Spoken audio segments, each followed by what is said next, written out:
Sometimes ago, I didn't really know I would have a friend in you. Sometimes ago, I didn't really know you would never wanna leave me. Sometimes ago, I didn't really know that you will never wanna leave me. Oh, I didn't really know that you It's were my going to be friend. for Sometimes Today is going to be for English studies. I'm going to be sharing the Yes, board sir. with you now so that you can start right ahead. And this is it. Yeah. Today, 28th July, uh, 2022. The topic, I'm hearing some background noise there. So the topic we're looking at is differences between fiction and non-fiction. Non-fiction work. You know, differences between fiction and non-fiction work. Yeah. So talking about Yes, fiction, sir.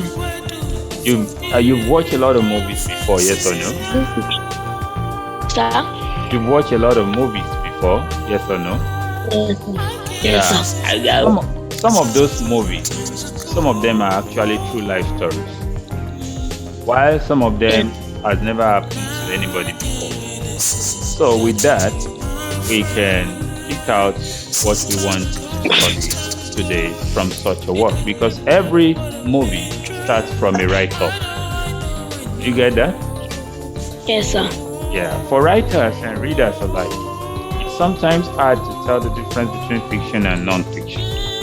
So in general, fiction refers to plot, setting, and characters created from the imagination. It refers to what? Plot, setting, and characters created from imagination. Yeah. While non-fiction refers to factual stories, stories that actually happen, that focus on actual events and people. Okay? Yes, sir. Yeah, that's taking. Now, however, the difference between the two genres is sometimes blurred as the two is often intersect. So we're going to look at that. You can put that down, please. To note down. So for writers and readers alike, it's sometimes hard to tell the difference between fiction and non-fiction. Then in general, we say fiction refers to certain plot and character created from the figment of your imagination, while non-fiction refers to factual stories, stories that actually happened. The difference between the two is what we want to look at today. And we'll be looking at it by actually defining the two types of genres. Yeah, it's important for us to know that both fiction and non-fiction, can be utilized in any medium, such as in film, in television, in plays, and so on. So here we'll be focusing on the difference between the two. Is that taken? Yes, sir. Yeah. So let me just put that sentence there. Say it is important to, it's important to note that both fiction and non-fiction can be utilized in any medium, in any of the media, such as film, in television, in plays, even in music. You can use it to narrate. You can use music to narrate stories of events that happen. So take note of that. Let me bring this to be clearer.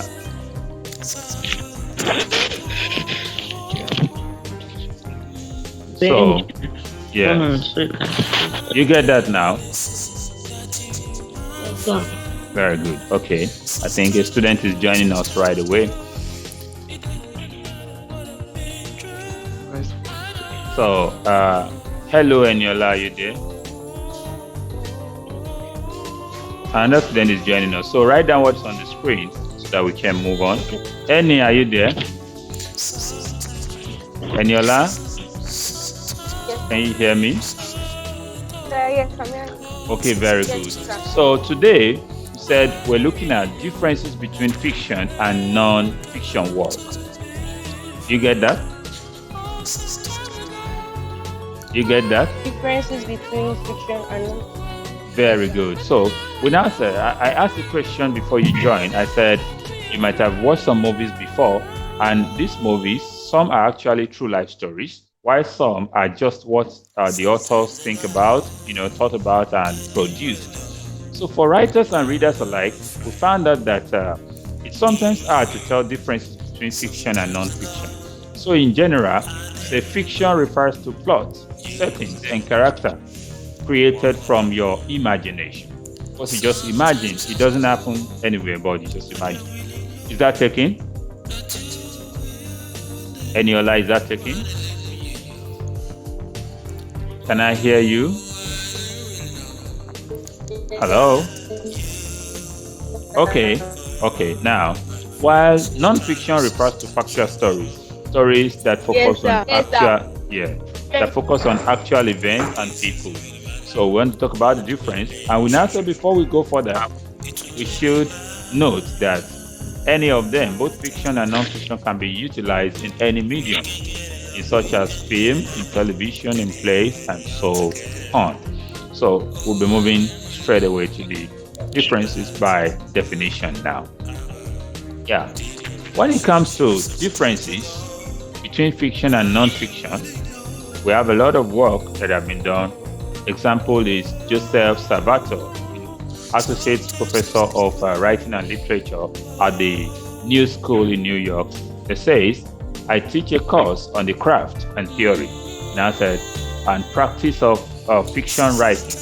And in it, we discuss this topic, all the time, although all of the ideas and theories are disputed and challenged by writers and critics alike, not only what fiction is, but as to what it is in relation to other genres. So what we are trying to say is that if you're trying to differentiate between fiction and non-fiction, you have to be able to carry other genres along in order to know the difference.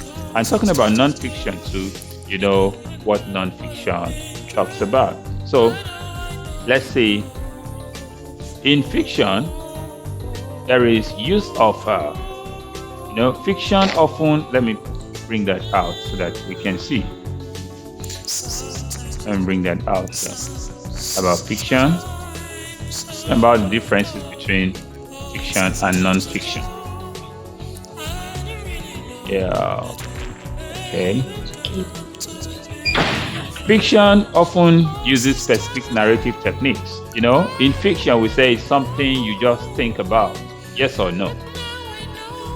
Yes, Hello, sir. class. Yeah, that's it. So fiction is something. So it often uses specific narrative techniques to heighten the impact of the story. According to the person Salvatore, which I mentioned, said the use of rich, evocative sensory detail, the different pacing tempos of dramatic and non-dramatic events, the juxtaposition of summarized narrative and the dramatic scenes, and the temporary delay or withholding of the story, these are all characteristics or what you can see in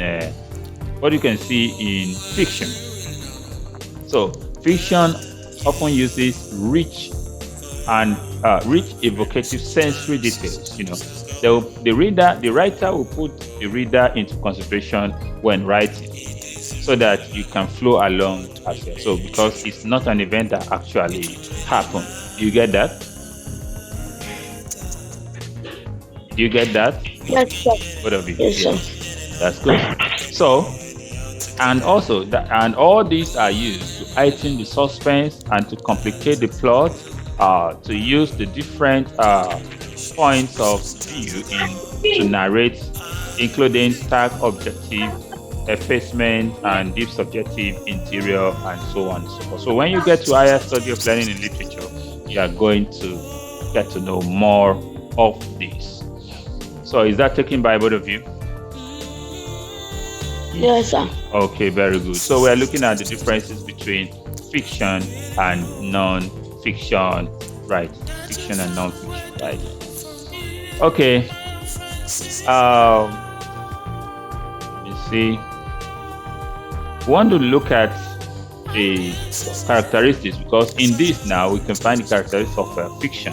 So let's look at that of non-fiction writing. I'm going to be removing the first detail on the first column there, so that I can put up more things there. So talking about fiction, it refers to the use of literary craft, techniques fiction writers, playwrights, and whatever employ to present non-fiction.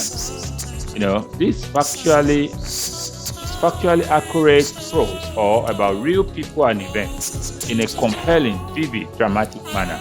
The goal is to make non-fiction stories read like fiction, so that your readers are as enthralled by the fact as they are by fantasy. Fiction comes with fantasies, but non-fiction comes with facts. Even though it is facts we're talking about, we are also being conscious of our reader when producing the act of non-fiction genre. So are you through with the note now? The second one. Okay. So I'm going to remove the first column now, so I can put up what I have here. So let me.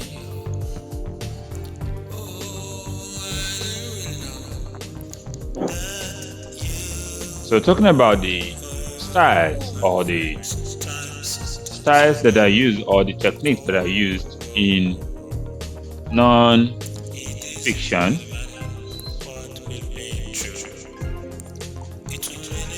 In non-fiction, we say the use, it involves, non-fiction. Non-fiction involves the use of literary craft. I'm hearing some background sounding. So the use of craft techniques that the fiction writers, playwrights, and poets employ to present non-fiction. So this actually is factually accurate, present accurate prose about real people. So it is factually accurate prose about real people and events in a compelling, vivid, dramatic manner. And the goal is to make non-fiction stories to read like fiction, so that as a reader, you'll be enthralled by the fact as you are by fantasy. Are you through with the second column now? I'm almost through. Okay. I want to move it so that I can display what is missing in this lesson.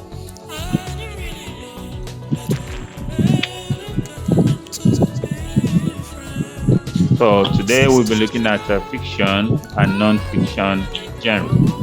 Non-fiction work. So we are looking at the difference between the two.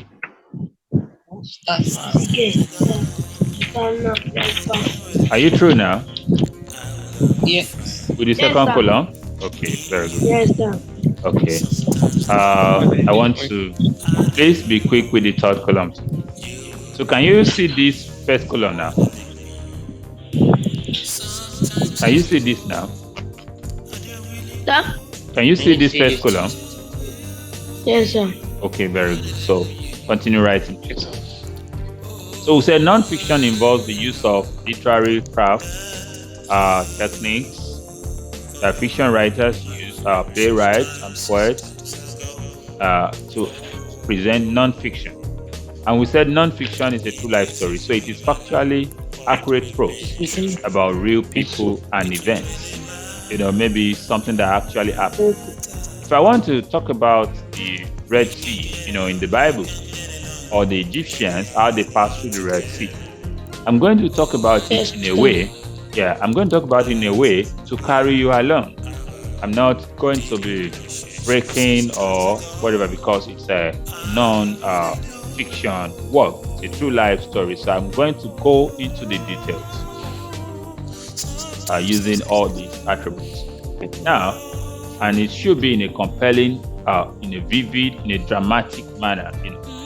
And the goal of using that is to make the non-fiction stories to read like fiction, so that as a reader, you are enthralled by the facts as you are by fantasy.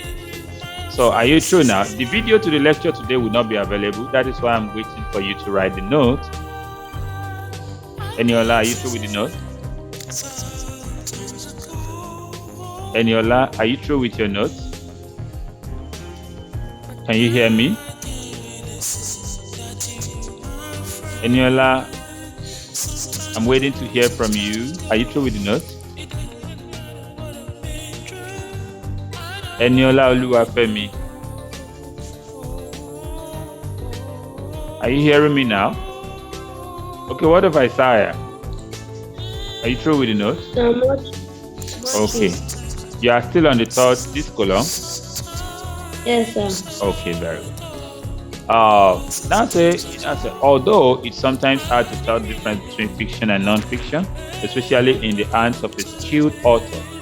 Some authors will just present to you a fiction as if it actually happened in real life. So just remember this. If it reports the truth, it's fiction. It's non-fiction rather. It happens. That means it happened. If it reports fact, that means it's non-fiction and it happens. But if it stretches the truth, yes, what do you say? Sir, this one, is it non-fiction? Add the first and second, third, fiction.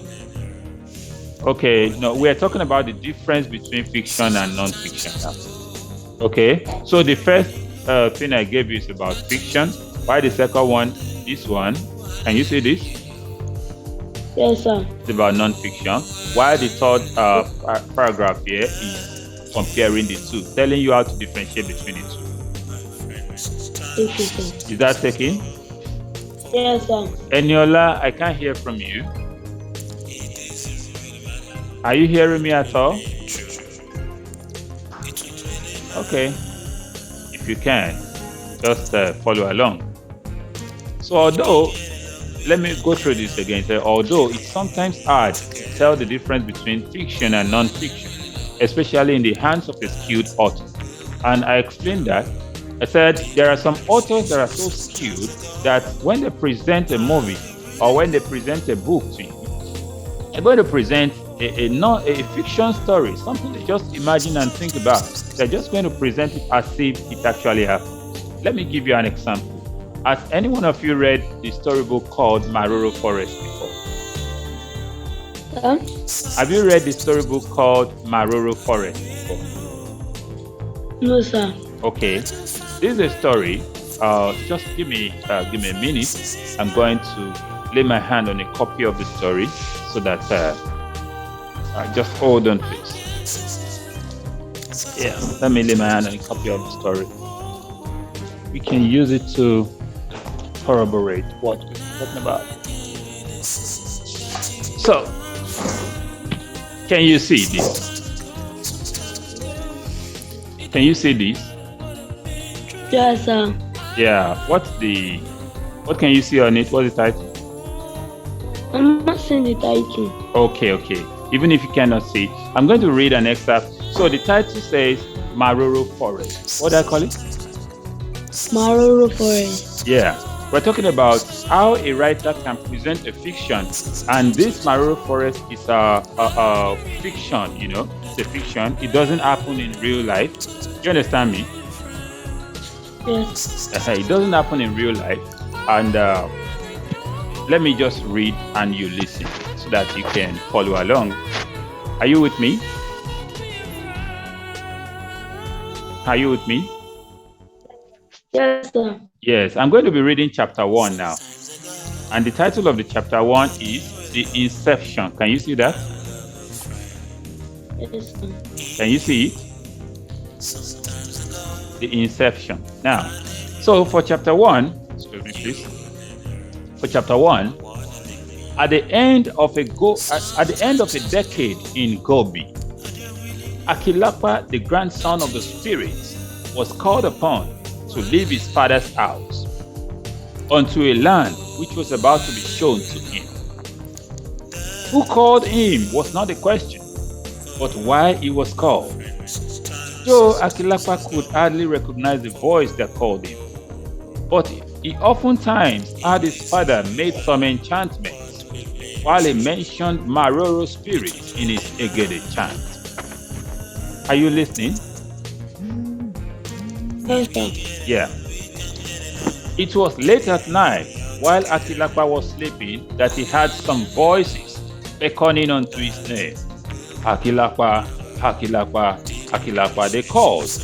But he was unable to answer because he observed in his dream that something like a thick cloth covers his throat. Are you listening? Are you with me?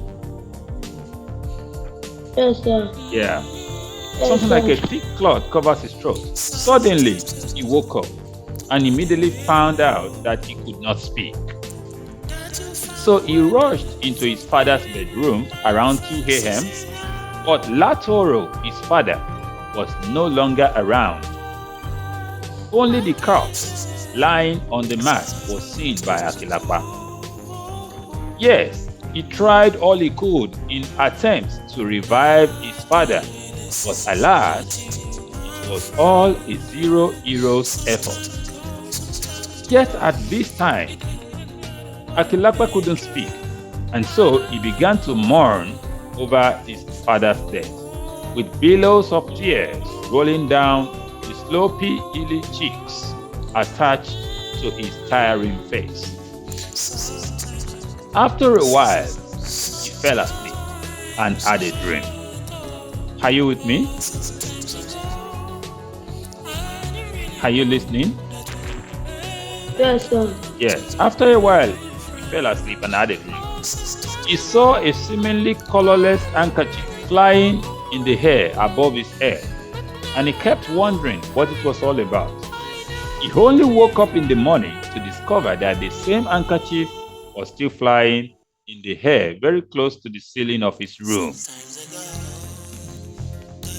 At first, he thought he was not awakened, but he later realized it wasn't any form of illusion, but that he was faced with a real image. He wanted to call for help, but he couldn't, since he wasn't able to speak. He then carefully observed the handkerchief in the air, and he saw an inscription on it which reads, Akilapa, follow me. Are you there? Are you there with me? Are you listening, Isaiah? Yes, sir. Very good. Obviously, the poor boy was faced with no other option than to follow the piece. But one amazing thing was that this mysterious handkerchief was made visible to Akilapa alone, and no one else was able to see it. In a couple of minutes, the handkerchief began to move while Akilapa followed, fixing his gaze on it. As it moved towards the door automatically opened. By that, Akilapa was terribly terrified because he wondered what or who could have opened the door for the piece. Are you listening? Yes, sir. Okay. Gradually, the cloth started moving while Akilakpa followed. People whom he met, he was unable to greet, and those who met him and greeted, he was unable to answer. The peace led him out of Gobi village through an unknown route while he kept following. After several hours, it was almost dark. The cloth entered into a gate, and he followed him. While the cloth immediately disappeared, in front of him was a very long, narrow lane. He began walking through the lane for about 30 minutes. He met no one, and none met him. All he could hear was the astonishing sound of mysterious birds screeching through the air. He wondered how he could manage to hear the sound of birds in such an empty, narrow space where he couldn't describe the height of still waters on the left and on the right.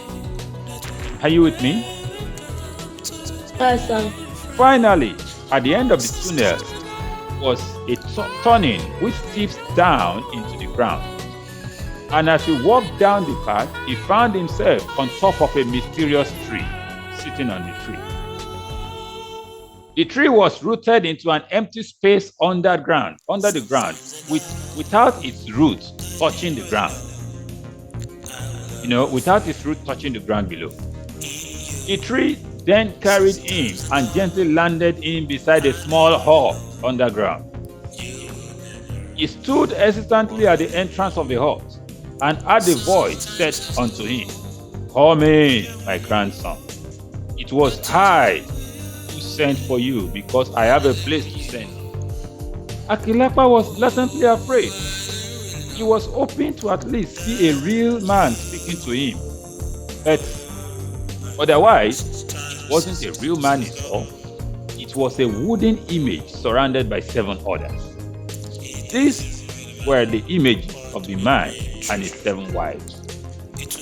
Prior to the fact that he was unable to speak, he kept asking within himself where the man was, because he couldn't see anyone. But the man ordered him to naked himself, which he did. Then the image of the man turned into a very old man of about 99 years, seated on a rocky chair. And he said, "Welcome once again, my grandson. I have called you in here because I have a mission for you. Before you go, I will fortify you for the journey in 72 days, after which you will go from here to your mission field." Are you with me? Are you listening? Yes, sir. Very good. After you will go from here to your mission field. After a while, the man introduced him to his 7 wives, while at once the 7 other wooden images disappeared, and a door appeared on the wall, out of which 7 beautiful women came with 7 different kinds of dishes. And they all said in one voice, "Welcome, our son, for we know how hungry you are right now. Take, eat, and drink." And as he was about sitting, the handkerchief appeared again and entered into him. As soon as the handkerchief entered into him, he suddenly grew up to the height and stature of his late father. After which a sudden cough caught his throat, and he threw up a vomit, which consists of a cloth-like material, upon which the map to his mission field runs. At this, the old man said, "Truly, you are the epitome of our ancestors." Hello, are you there now? Hello? Yes, are you there? Yes, sir. Okay, there was a break in there before. Eniola, you're welcome back, but the class will soon come to an end. Eniola? Daddy notes. The note, I'm going to send you the note after the class, okay? Okay, sir. Yes, I'm going to send you the note. Where am I going to see it? I will send it on WhatsApp, don't worry. So let me continue. Should I continue the story with you? Yes, sir. Okay. So, Eniola, are you there now? Eniola, can you hear me? Yes, sir. Okay. So the note is not available right now, but after the class, in about 7 minutes, the class is going to come to an end. So I will send it to your WhatsApp. But I was reading a fiction work. Can you see it? No. Can you see the book? Can you see the book? Yes, sir. I can see. I was reading it Yes, sir. before the network caught that. But I'm going to continue. I just want to finish the chapter 1. Then I will ask a few questions. But I'm going to make it available later. Is that taken by you? Is that clear? Okay, very good. So, Yes, sir. at this, the old man said, "Truly, you are the epitome of our ancestors' spirit." By then, Akilapa regained his natural voice, but his father's stature. This happened just after the man had finished speaking. And Akilapa asked the old man for his name. The man replied, "I am Diego, but people called me Diego Romino. For they say there is almost nothing impossible before me." And that is the end of chapter 1. Yeah, let me ask, though Eniola, you might have missed a part of the story, but let me ask from Isaiah. Isaiah, can you hear me? Yes, sir. Okay, Isaiah, let me ask, can you tell me anything you remember about the story? Anything that you remember that I read from the story? Yes. I heard you said when he woke up, he saw in his dream, he Yeah. saw a hanky flying. And when he woke up, he saw the same hanky Okay, flying. very good. How So, does that make when he you was feel? Yeah, how does that make you feel about the story?